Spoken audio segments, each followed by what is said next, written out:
Such a great discussion, and it was especially insightful on the role of technology as tools in structural engineering. For Dr. Hartanto, Dr. Pamuda, and Dr. Jimmy, please stay with us for a few moments for a photo session together with the participants. For those who wish to join the photo session, please put your camera on, and now the committee will take the photo. Okay, thank you, ladies and gentlemen. I will take a photo right now. I will take it several times, so please hold your pose for a while. I will take it in 1, 2, 3. I will take it one more time. I will take it in one more, 1, 2, 3. I give it one more time, and 1, 2, 3. Thank you very much. Itu suaranya nggak dengar tuh. Thank you, Dr. Hartanto, Dr. Pamuda, and Dr. Jimmy for the sharing. And now the participants can take a few minutes to fill out a post test through a link provided by the committee. And while we wait on the post test to be filled, there will be a performance by civil engineering students of Petra Christian University. And after that, we will have a 10 minutes break before we continue with the next session. Please enjoy.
Small talk, no conversation. That looks makes me impatient. I can tell what you're thinking. Please tell me what you're thinking. Last night we were more than fine. Just tell me if you change your mind. If you change your mind. 'Cause I'm all in. I'm calling. No answer. She texts me when you feel like, when it feels right to you. But I'm all in. I'm falling faster. If you're looking at me with the heart of doubt, please leave right now. Don't tell me that you need me, don't show up at my house, all caught up in your feelings. Don't run around, don't build me up just to let me down, just to let me down. Don't mess with my head, don't tell me you're falling with your feet still on the ledge. I'm all alone, baby, don't run me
up at my house. All caught up in your feelings, so run me round and round. Don't build me up just to let me down, just to let me down, down, down. Don't mess with my head. Don't tell me you're falling when your feet still on the ledge. I'm all out of breath. Baby, don't run me round and round. Don't kiss me, no, don't kiss me right now. On your lips, just leave it if you don't mean it. Hurry home, let's never leave the house. You mean it. Stay in bed while all our friends go out. You mean it. Why you left those words come out of your mouth? You mean it. You've been staring at me with the heart of doubt. Don't kiss me right now. Don't tell me that you need me. Don't show up at my house. All caught up in your feelings. Don't run me round and round. Don't kiss me up just to let me down, just to let me down, down, down. Don't mess with my head. Don't tell me you're falling when your feet still on the ledge. I'm all out of breath. Baby, don't run me round and round. Don't kiss me, no, don't kiss me right now. On your lips, just leave it if you don't mean it.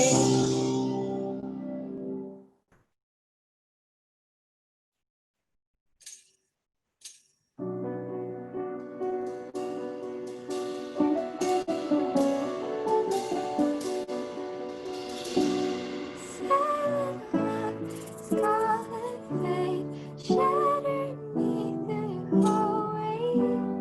And the echoes you can feel, and rehearse the way you feel. Make them dance just like you, 'cause you make me move.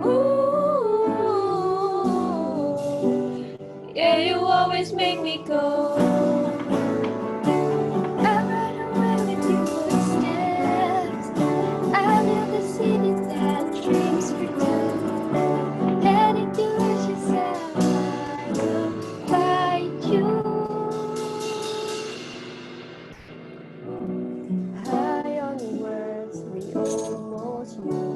We're fire where we don't have you. Flying flames with paper wheels to the same Achilles heel. Make them dance just like you, 'cause you make me move. Yeah, you always make me go. I'll run away with your footsteps. I'll build a city that dreams for two. And if you lose yourself, I will find you.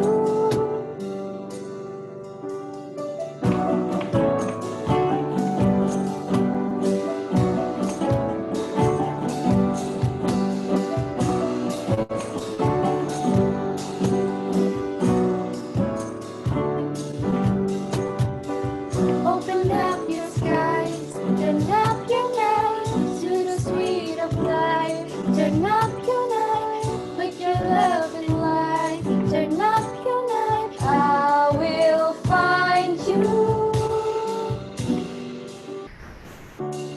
Make them dance just like you, 'cause you make me move. Yeah, you always make me go. I'll run away with your footsteps. I'll build a city that dreams for two.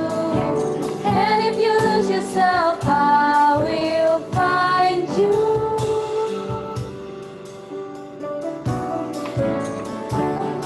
Turn up your light. Turn up your light. Turn up your light. I will find you. Make them dance just like you, 'cause you make me move. Yeah, you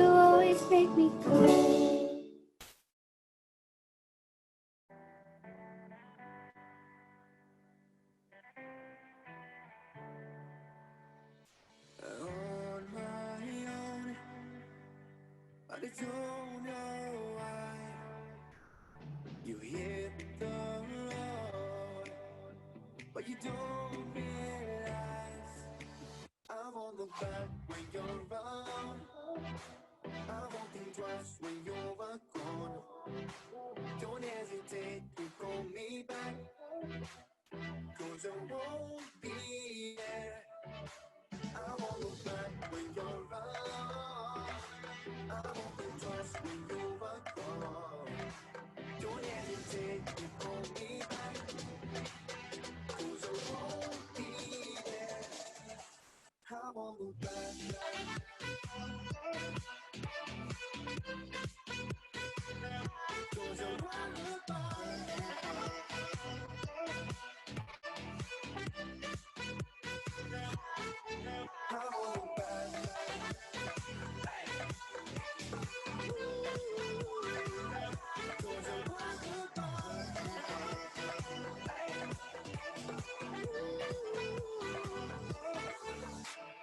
On my own, I don't know why.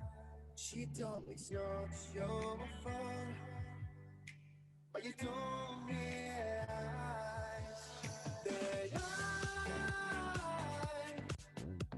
never want to watch the truth in your eyes. There's a light that makes me blush. I won't look back when you're around. I won't think twice when you're gone. Don't hesitate to call me back, 'cause I won't be there. I won't look back when you're around. I won't think twice when you're gone. Don't hesitate to call me back, 'cause I won't be there. I won't look back.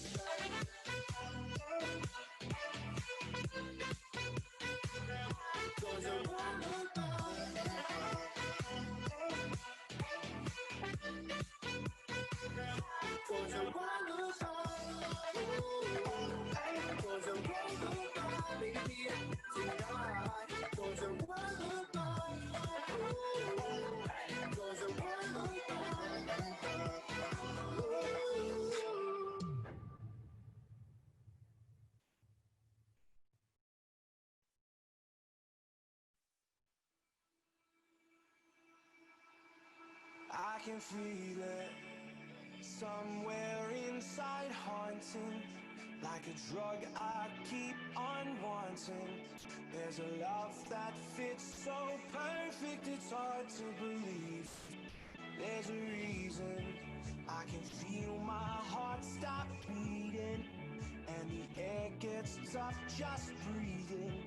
I'm alone, but I'm still feeling like someone's with me. It's strange, I know, but I feel like you're here with me, like chasing ghosts. I know you're out there.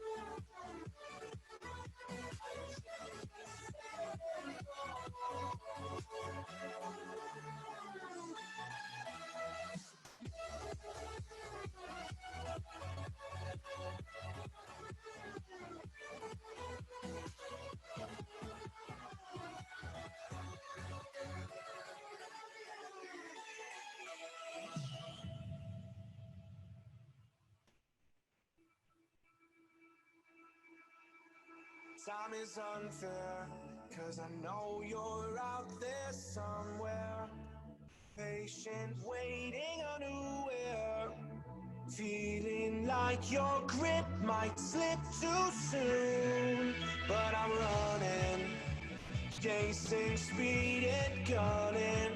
I'll be right there all of a sudden. I feel your heartbeat lead me straight to you. It's strange, I know, but I feel like you're here with me. It's like chasing ghosts. I know you're out there.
Ladies and gentlemen, welcome back to the Dies Natalis of Civil Engineering Department of Petra Christian University.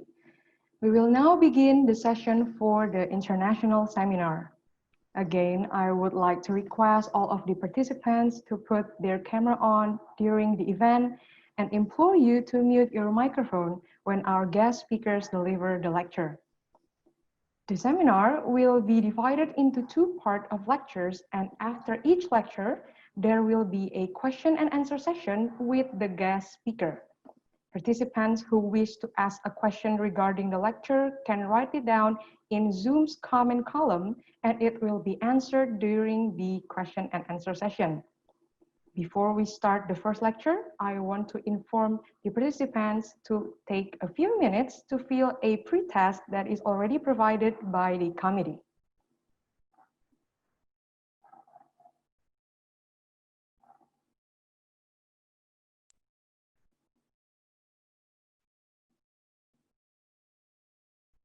The first lecture will be delivered by Dr. Riza with topic on skills for the future construction leaders.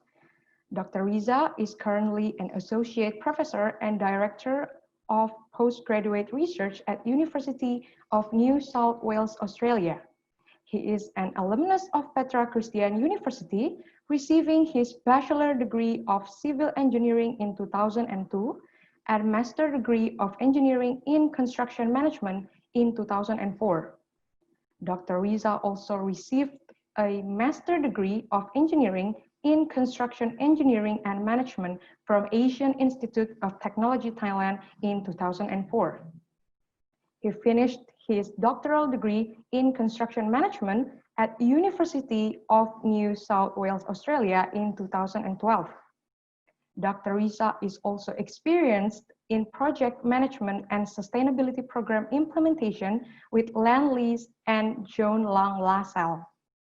Being an excellent in his field, Dr. Riza received a tremendous amount of awards, and some of them are Research Supervisor Award from our Postgraduate Council of UNSW in 2019, and New Colombo Plan or UNSW Ambassador on International Construction Study Trip to Indonesia in 2020.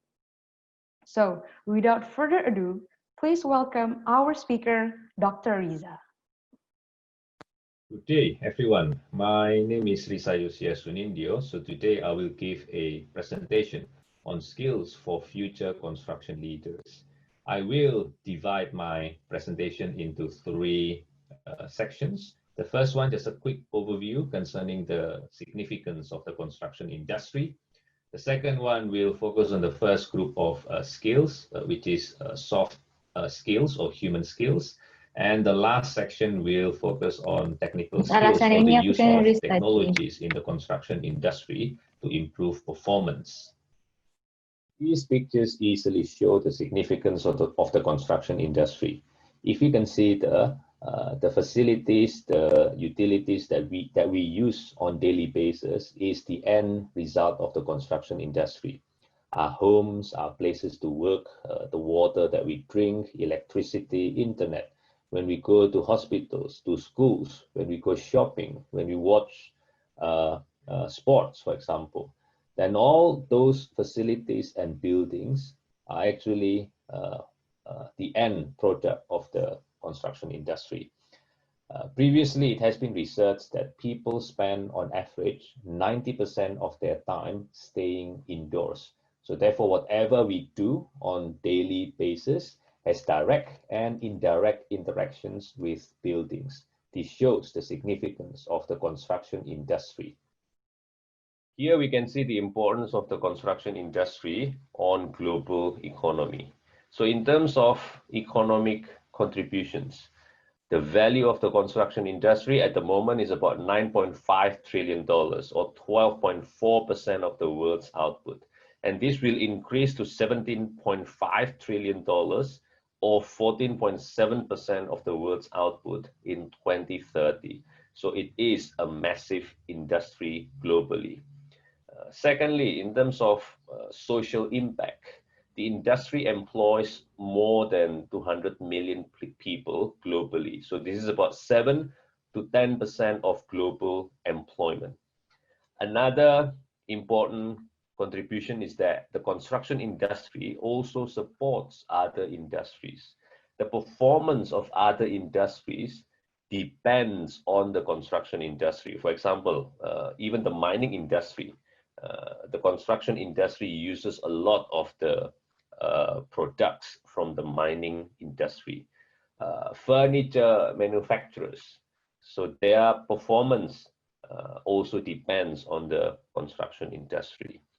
So this construction industry actually supports many other industries, and it plays a very important roles on national and global economies. In terms of outlook, the future of construction industry is still very positive. Why? Because the industry is a significant industry for national economy, as what I explained earlier. Population increase will also support the construction industry. The populations in Indonesia and Australia, for example, are still increasing. And more people means we need more homes, more facilities, and more infrastructure.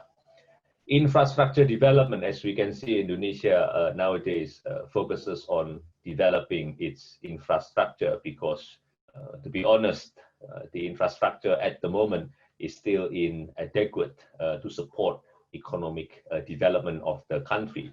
And infrastructure development obviously will need the construction industry to do so. The demand for green and smart buildings, so even for our existing buildings, they still need to be upgraded. So green technologies and smart technologies can be integrated not only into new buildings, but also into existing buildings. And lastly, concerning skills shortage, in many countries around the world, the construction industries are experiencing skills shortage. They still need people to meet the demand in the construction industry. So now in terms of skills shortage, so let's see the top general skills in demand. So in Australia, This is, but I think this is applicable not only in Australia, but also in many other countries. These are the top generic skills. You can see they're actually quite common. Language literacy and numeracy skills, learning agility and self-management.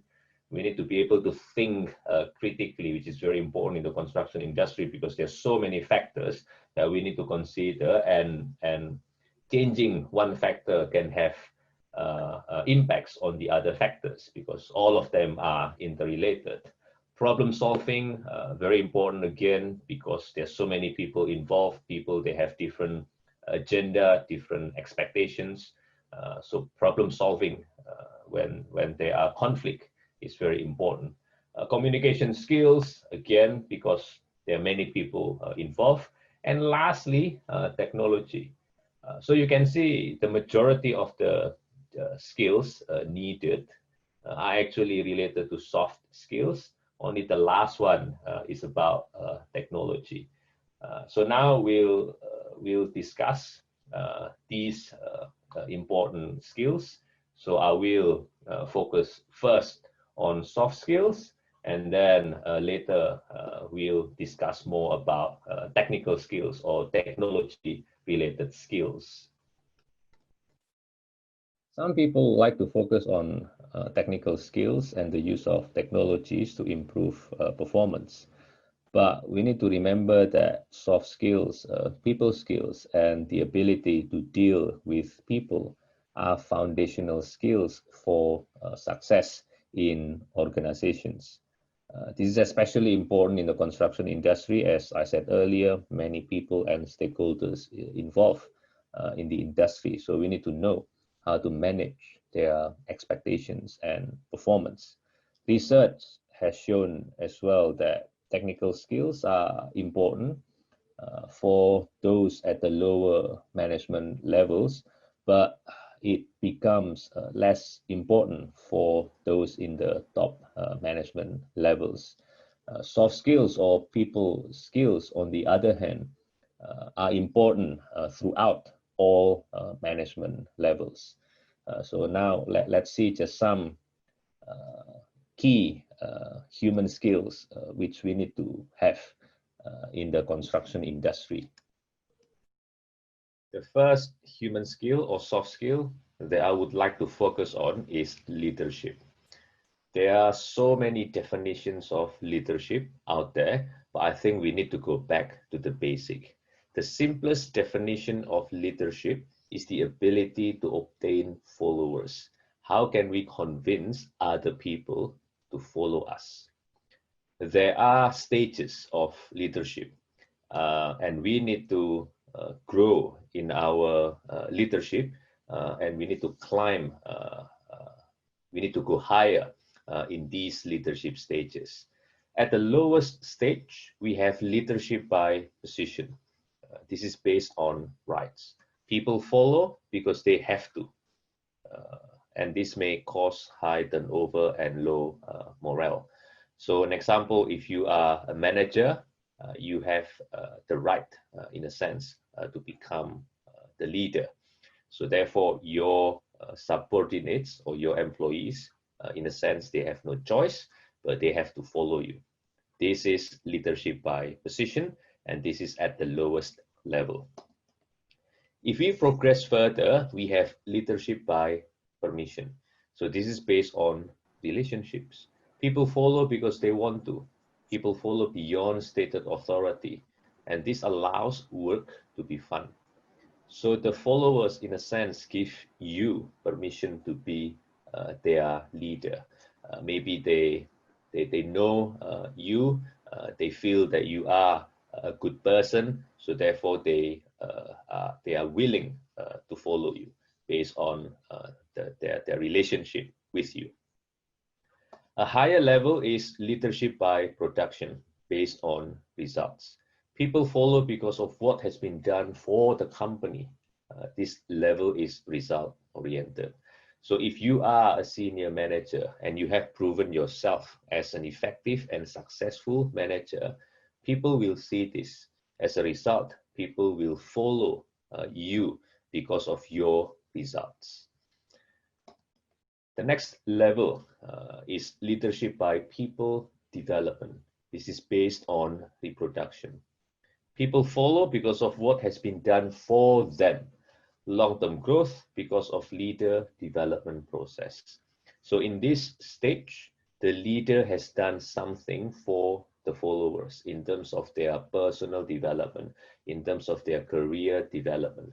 So because the leader has coached, has mentored the followers, so therefore they are willing to follow the leader.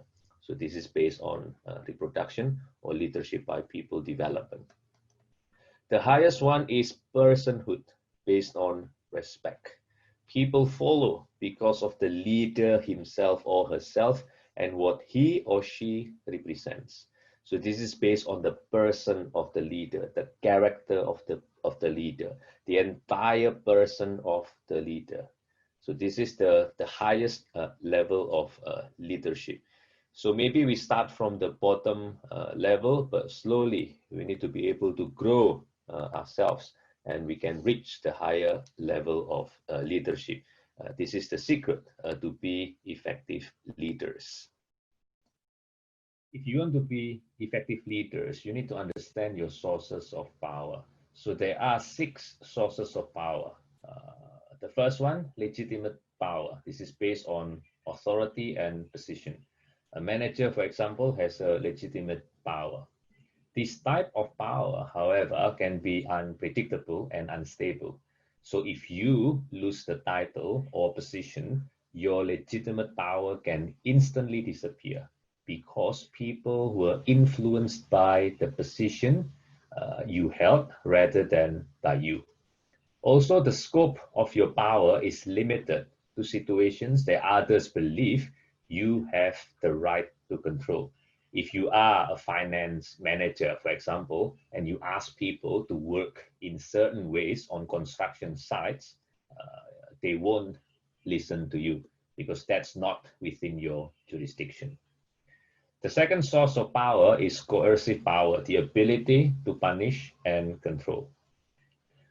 Coercive power as a source of power can be problematic and can be abused as well. What's more, it can cause dissatisfaction or resentment among the people if it is applied to them. Yes, it's true. You may sometimes need to punish people as a last resort. But if you use coercive power too much, then people will leave. The third one is reward power, the ability to give positive benefits or rewards, can be promotion or salary increase, for example. So if others expect that you will reward them for doing what you want, there's a high probability that they will do it. The problem with this power base is that it may not be as strong as it first seems. When you use up rewards or when the rewards do not have enough perceived value, then your power weakens. The fourth source of power is the informational power. This power derives not from the information itself, but from having access to it and from being in a position to share, withhold, manipulate, distort, or conceal information. With this type of power, you can use information to help others or as a weapon or a bargaining tool against other people. Number 5, expert power. This is based on your special expertise, special skill, or knowledge. So when you have knowledge and skills that enable you to understand a situation, suggest solutions, use solid judgment, and generally outperform other people, people will listen to you. They will trust you and they will respect what you say. As an expert, your ideas will have value and others will look to you for leadership in that particular area. The last one is reference power. This is based on leaders' personal traits and the leaders are being respected and admired. So referent power comes from one person liking and respecting another person and identifying with this person in some way. For example, celebrities, they have referent power, which is why they can influence people to buy something. Someone who is likable but who lacks integrity and honesty may rise to power and use that referent power to hurt and alienate people as well as to gain personal advantage. So therefore, relying on referent power alone is not a good strategy for a leader who wants longevity and respect. When it is combined with expert power, however, it can help you to be very successful. So for yourself, you need to ask if whether you have used your power appropriately or not. Consider the expected and unexpected consequences and decide what you will do differently next time. You also need to think about people who have power and influence over you. So what sources of power do they use? Do they use their power appropriately? When necessary, you can develop a strategy to reduce someone else's illegitimate use of power over you. And finally, when you feel powerless or overly influenced, think about how you can regain your own power and control. After all, you are never without power. Aim to be more aware of the power you have and use it to get what you need in a humanly way. There are many leadership theories out there. First, I would like to focus on the trait theories. So traits are actually distinguishing personal characteristics of a leader, such as intelligence, values, and appearance. So this theory proposes that effective leaders share common traits. Maybe they need to be a tall person, good looking. They need to be assertive. They need to be able to speak eloquently, and so on. So the trait theory assumes that leaders are born and not made. But then the theory is insufficient to explain successful leaders. If we see the three pictures below, we have Margaret Thatcher, Mahatma Gandhi, and Martin Luther King. So these three famous leaders had different leadership styles. Right? Margaret Thatcher is very autocratic, while Mahatma Gandhi is more quiet, more peaceful. Martin Luther King is a very good public speaker. He could motivate his followers strongly using his words. So the main point is that these three leaders, they had different traits, but all of them were considered as successful leaders. So therefore, the trait theory is not sufficient to explain why some leaders are successful and some are not. Because of the weakness of the trait theory, people proposed behavioral theory. So they try to identify behaviors that differentiate effective leaders from ineffective ones. So this study by the University of Michigan is an example. They identified two leadership behaviors. The first one is concern for production, and the second one is concern for people. They then classify managers into 5 groups of managers, as you can see in the diagram here. So they argue that when the managers, when the leader, they focus on production and also focus on people, they will become team manager, and this will be the most effective leadership behavior. Unfortunately, they cannot find a strong evidence on this argument. There are other behavioral theory studies.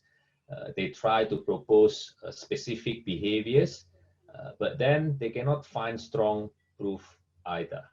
In some cases, yes, the leadership behaviors are appropriate, but it's not always working in all situations. The behavioral theory fails to identify specific effective leadership behaviors that can be applied in all situations. So therefore, they realize that the effectiveness of a leadership behavior actually depends on the situation. So this is the principle of the contingency theories of leadership. There are many contingency theories of leadership. One of the famous ones is the Fiedler model, as you can see here on the slide. So based on this model, there are two leadership behaviors: task-oriented and relationship-oriented, as you can see in the picture here. Task-oriented style or behavior and relationship-oriented style or behavior. This model identifies three variables or situational factors, as you can see over here. Leader-member relationships explain whether the employees trust and respect their leaders or not. The task structure variable explains whether tasks are formalized and proceduralized or not. And the last variable, the position power, explains the influence that a leader has over power-based activities such as hiring people, firing people, giving discipline, promotions, and salary increase. So the model further classifies the environment based on the three categories. So this one is favorable environment. The middle one is the moderate environment. And finally, the last one is the unfavorable environment. So in this kind of environment, task-oriented style is good when the condition is either favorable or unfavorable, while relationship-oriented is suitable when the situation is moderately favorable. So this is the basis of the contingency theory of leadership. And I think this is very important for us to learn as well. So the main message here, as good leaders, as effective leaders, we need to be flexible in our behaviors. We need to be able to observe the situations, the environmental conditions, and adapt our leadership behaviors accordingly. By being flexible, by being adaptive leaders, we can become effective leaders. The second skill or soft skill which I would like to focus on is emotional intelligence. Emotional intelligence is the capacity for recognizing our own feelings and those of others, for motivating ourselves, and for managing emotions well in ourselves and in our relationships. Emotional intelligence has four dimensions or manifestations, as you can see in the diagram here. We have self-awareness, self-management, social awareness, and relationship management. Within each domain or dimension, we can see competencies as well, which we need to improve so we can have a high level of emotional intelligence. So what we need to be aware of, for most positions, especially higher levels positions, IQ, technical skill, and cognitive abilities are actually minimum requirements. As a result, these skills lose their abilities to set outstanding performers apart from the average ones. Emotional intelligence is actually the one skill that makes a difference. So differentiating between average performers and superior performers. Further research shows that IQ is important in determining which professions people can enter, but emotional intelligence is more important within a profession. So if you want to be successful, if you want to be star performers within a profession, then we need to improve our emotional intelligence. The first dimension or manifestation of emotional intelligence is self-awareness. And self-awareness is extremely important because it is the basic or the foundation of all the other soft skills. Being self-aware means we recognize and understand our emotions, strengths, weaknesses, needs, drives, values, and goals. So in order to be a self-aware person, we need to be able to answer several questions. The first one, what are my strengths? We need to identify our strengths and learn to apply them to produce results. So therefore, we need to improve our strengths and acquire complementary skills and knowledge to further strengthen our strengths. So we must play using our strengths to achieve success. People tend to focus on their weaknesses, but improving weaknesses is inefficient, as energy and efforts should be used to develop good performance to excellence rather than incompetence to mediocrity, right? So if we focus on our weaknesses, at best we can just reach an average performance. But if we focus on our strengths, if we know our strengths and we play with our strengths, then this is the secret for success. So what we need to do is to remove barriers or remove weaknesses that hinder the application of strengths, such as bad habits and poor manners.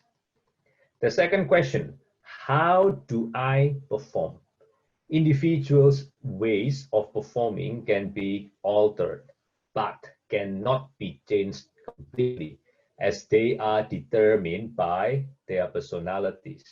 So therefore, we have to recognize the styles we perform best in working and learning, and focus our efforts to employ and improve the ways we perform. So this is by being self-aware. We need to know the best style for us to work and learning, because usually every person has his or her own unique styles of doing things. The third question, what are my values? Values are principles of life that we hold dear.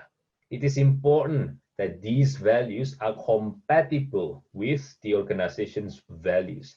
Otherwise, the work may not appear to be worth doing, which will lead to frustration and non-performance. So if our values are in conflict with organizational culture and values, then it will be hard for us to motivate ourselves to work within this area or within the organization. And finally, we also need to answer a question, where do I belong?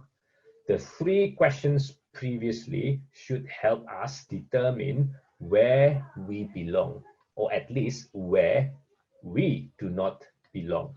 So this question is important because knowing where we belong can transform ordinary people, maybe hardworking and competent, but otherwise mediocre, into star performers.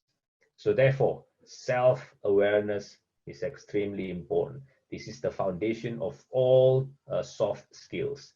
We need to be able to assess ourselves realistically. We need to know our strengths and then improve our strengths. And this is the secret to achieve better performance. This is the secret to achieve success. The second dimension of emotional intelligence is self-management. So before we can manage other people, we need to be able to manage ourselves. So self-management is about controlling or redirecting disruptive impulses and moods. So if we feel angry, so we need to be able to control our anger. This is about thinking before acting and being reasonable as well. Self-management is also related to our drive to achieve beyond expectations, beyond money and status, for example. By having high self-management, we will be able to create an environment of trust and fairness, because when we are able to control our emotions, then people will tend to trust us more. When we think before we do anything or before we say anything, people will see that we are fair individuals. By having high self-management, we will also be more open to change and ambiguity, because we will be able to assess the conditions in a rational manner and make decisions accordingly. Self-management is also related to passion, our passion for the work, and we will be able to remain optimistic as well, even in the face of failure, because we can learn from that failure and then improve ourselves accordingly. And finally, self-management is also related to commitment to the organization. The third dimension is social awareness. This is about understanding the feelings and emotions of others. This is also about thoughtfully consider the feelings of other people and also other factors before making decisions. Social awareness is also related with understanding organizational culture. So how people in a company do things. This is about organizational culture, and people with high social awareness will be able to capture, to understand this culture and operate within the constraint of the culture. By having high social awareness, we can become more culturally sensitive. We can understand other people's perspective. We can identify ways to build relationship with others and also manage the performance of other people. Finally, we have relationship management. This dimension is actually the culmination of all the previous dimensions of emotional intelligence.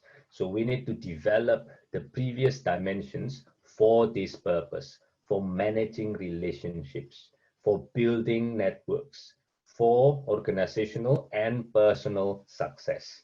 So in a sense, relationship management is about friendliness with a purpose. So the output, when we have high relationship management, we can influence other people effectively. We can manage conflict effectively as well, because we understand other people, we understand their perspectives, then we can use appropriate conflict resolution styles. By having relationship management, we also can develop and retain people for organizational success. And finally, relationship management is also the foundation or the skill that we need to have for effective leadership.